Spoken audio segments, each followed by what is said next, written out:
Hypnagogia, the transitional state between wakefulness and sleep. The beginning of the journey between two worlds where creativity explodes and sensations are explored. Hypnagogia Boundless Dreams was released in October of 2021 by Sodaraptor, and it is one of the most beautiful games I've ever played. In it, we play the role of ourselves as we appear in the dream world. The dream world is currently in a dire situation, as the dream crystal which maintains it has shattered, threatening the world to be consumed by nightmares. We thusly find ourselves journeying through different dreams, interacting with the people there, and discovering how we'll obtain the dream shards within them. This game takes place in a first-person perspective, where we'll be running, jumping, and well, you can crouch too if you want, while we explore these varied worlds. But you also notice that for a lot of this footage, I'm not running, because, wow, I don't think I've ever played a game so aesthetically pleasing before, so colorful and beautiful. Every frame of this game is a wallpaper to me, and I mean that too. I used to have desktop wallpapers of just screenshots from this game. The attention to detail, the lighting, the feeling which to be expressed in these areas are so well done. The PS1 styled graphics only help with the vibrancy of the world, and the fuzzy, familiar memories it gives off. The mood of being in a mall before it closes, a school at night. It felt real to me, made me think of similar times. The use of overwhelming, saturated colors to dominate environments is incredible. It's what makes areas so distinct from one another, what can absolutely change the feeling an area gives off. And that completely goes for the music as well. These areas just wouldn't be the same without them. The soundtrack is incredible. I applaud everyone who worked on it for bringing their own color to these worlds, to round out the experience and make these areas whole. There are so many songs that fit the ever-changing themes and moods each of these dreams offer, from the calming, ethereal tones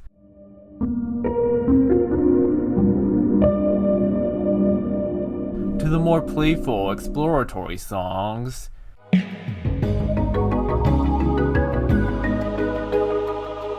to even more sinister songs.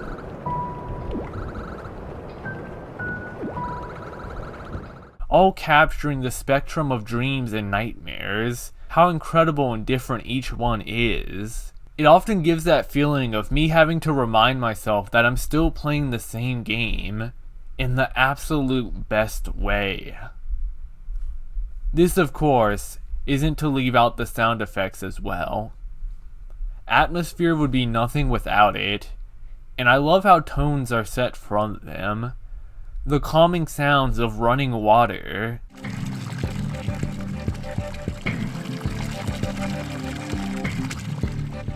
the tense sounds of hearing the music from the mall fade to silence,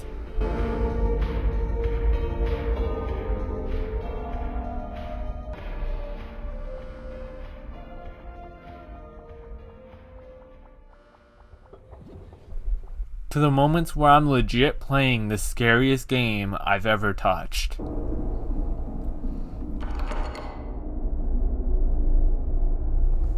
What this all creates is some of my favorite worlds I've experienced in games. A lot of them aren't even that big, and can be traversed rather quickly, but that doesn't mean much when I could spend every moment standing still and staring at the beauty of so many parts of it. Just look at how much of my footage is spent gazing at the sights, walking around like this is some sort of heavily scripted gameplay trailer shown off at a game event. If I can spend all this time walking through these worlds and enjoying every second of it, then these worlds are much bigger to me than any massive map that open world games brag about. As I said for gameplay, the player has a run and a jump. It could be said that this game is a 3D platformer, and I guess that's true. There are plenty of platforms, and even areas with platforming challenges, but it's never anything too difficult. This isn't something like Jump Maze, even if the aspects I enjoy about both are similar. It's a lot more about being able to traverse and explore these environments. Though for a few scenarios, I do wish there was some aspect of coyote time for this game. It only happened once or twice, but sometimes I'd jump and it just wouldn't come out. Not overly relevant. The punishment for missing a jump is likely about 5 seconds of your time. And if my punishment is being able to stay in these worlds a tad longer, then I don't think that's so bad after all. Levels are pretty small, and are generally structured in a linear fashion, needing the player to take a specific route to complete it, sometimes even showing a bright light in the distance to help guide the player, although usually the game does leave it up to the player to explore for themselves. Alongside a focus of backtracking to progress the scenario, which yes, isn't the best, but it's not that big of a deal in levels this small, and usually the environment changes on the trip back, and that's always cool to revisit previous areas with a new twist.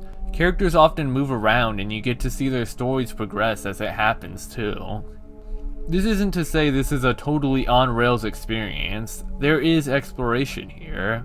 Secrets to find, Easter eggs, and most levels actually contain entire secret levels within them, some continuing the story and themes of the levels within, and others being entirely new experiences. These secret levels can be just as long as the normal levels, hell, sometimes even longer. There's one that takes about as long as 3 to 4 entire normal levels just to complete.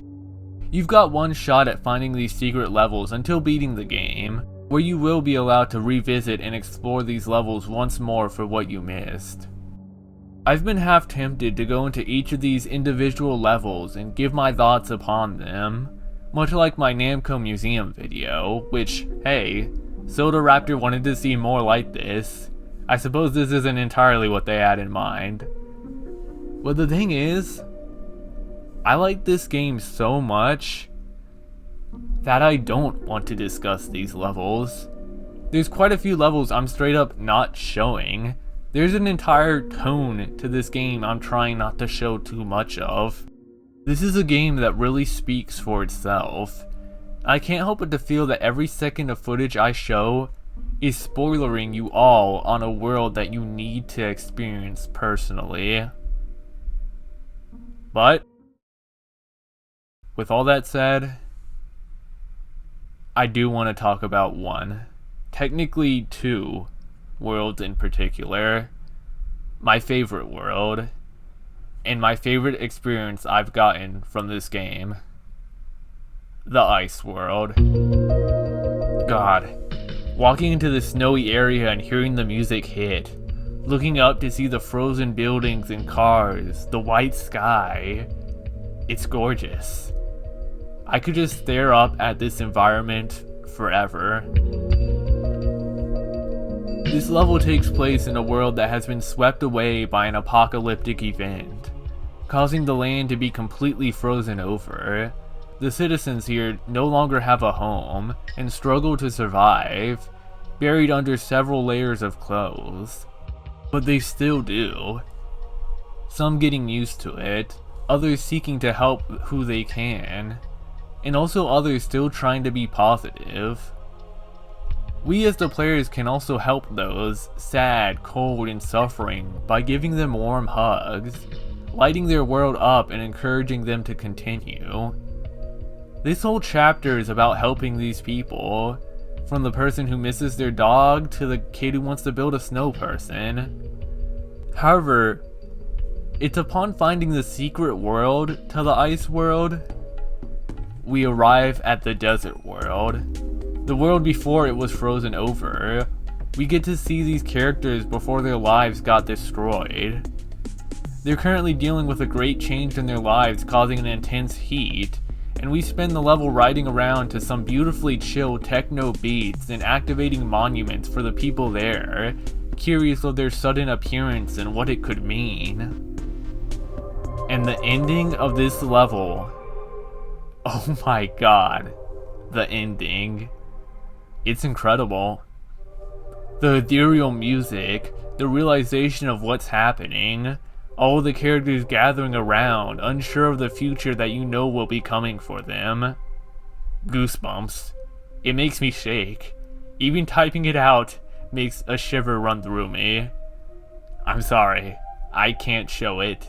It's a crime to show it. But I remember, on my way out of that world, feeling my eyes get a tad wet. And as someone who doesn't really cry anymore, I think that goes to show how truly powerful, truly amazing of a moment it was. One of those one of those media moments I'll never forget. Just something truly, truly beautiful. I love the ice world. Every aspect, from the visuals, the music, the characters, the theme, the story between the two worlds, and how it made me personally feel. I won't lie, I've been rather badly depressed as of late, which is really odd, extremely abnormal, but when you're as strange as me, it's hard to tell what's just another abnormality to become normal. I'm BPD. I guess I'm not entirely allowed to declare that, considering I haven't bothered to pay some dumb fuck thousands of dollars to tell me what I already know, what I've been dealing with for so long. Of course, it should be said that labels aren't concrete, just made up terms to discuss larger groups of people. We're all different, and maybe these terms are helpful, but at the end of the day it's just emotional issues. I prefer standing in the rain without an umbrella. But this depressive mood and these thoughts from it have been rather consistent as of late, overbearing to my other emotions. Of course I'm still having my swings of mania and outbursts of anger. It's just been feeling like I've been falling down an endless void my entire life, and I'm just starting to realize it. I know it's temporary, I know it's brief, but I think this game helped me feel otherwise, for just a moment. And I especially felt it towards these two worlds. Seeing these people continue to live with what has happened, being able to help them out, even when their world has been destroyed, it fills me with a hopefulness to keep trying myself. The whole message of it, of trying to escape your current life only to end up in one just as bad, if not worse. I feel that. Between worlds and trying to find the perfect place to exist safely, but still trying to deal with the current life I have with the dream that things will be better. I hope I get there someday. I suppose that there was one aspect of Hypnagogia, Boundless Dreams, that didn't hit me the best. It would likely be the overall story, and how it bleeds into the tonal shift the game goes through in the second half. I don't mind the change in scenery. I think it's nice when portraying dreams to cover the whole spectrum of pleasant to nightmarish. It's just a different vibe. But the whole overall story itself, between the rabbit and the bird, I just wasn't the most invested in. Especially near the end with the whole Ninja Gaiden anime battle that goes on. I don't think I was as interested as I was expected to be in that. I do kind of wonder of a version of that cutscene without any of the dialogue at all, just letting the visuals speak as this game has been doing. I think I'd be able to understand it enough without the personal opinion, kinda corny dialogue. That's just me though. There is one part of the ending and final level I really do like. I just enjoy the more personal, reflected aspect of this game. The way it communicates with you, and the way you speak back to it, and how it captures that essence of a dream, the strange characters, the differing landscapes. It could even be argued that the movement and backtracking lend itself to that dreamlike idea of floating through these worlds. It's so genuine too. You can straight up read developer commentary on each level and the notes they took upon the dreams which ultimately inspired these worlds. I myself am a lucid dreamer, and I also write down my dream experiences. I've always thought about making a video talking about them because there are some truly bizarre tales to be told. It's really cool to read through these and get a new perspective on the level. Games like Hypnogogia are just straight up my favorites. Games where you get to wander around these beautiful worlds and reflect your thoughts inside them. These are the kind of games for me. And I know I'll have days where I boot this game back up just to revisit these places and my feelings on them again and again. I myself am someone who just loves to go on walks, stare at the clouds, and watch the time of day go by. Whether rainy, windy, I just love watching the world. Of course, until my back begins to give out. Can't quite walk or stand for as long as I used to be able to. I've been meaning to play and talk about this game for several years now. These kinds of games I always find difficult to speak on, just due to how much of the experience is your personal thoughts gained from traveling these places. It's just a very personal experience, where the gameplay drive is the thoughts that you have within yourself as you walk with these worlds. I felt pretty similar with This Strange Realm of Mine, a game that I actually find to be a tad similar to Hypnogogia, but at the time, I just couldn't make a video on it. Maybe that will change sometime. That game is very interesting in its own right. If y'all can't tell by now, I love this game. I think it might be one of my new personal favorites. It completely blew me away. It's kind of funny for a game that I appreciate so much. My videos ended up being so short. But I think it is just a game that speaks for itself. The footage I've shown has added as many words as I have audibly spoken. I hope y'all will give this one a play. Put on some headphones in a dark room, and be prepared for one of the most enchanting experiences of your life. Truly magical, an atmospheric, exploratory masterpiece. Shoutouts to my Golly Gamer tier supporter, Ken Chiago. If y'all want to get my videos a week early and ensure I can keep making these videos, then feel free to support me on Ko-Fi. Thanks for watching. I'll catch y'all in the next one.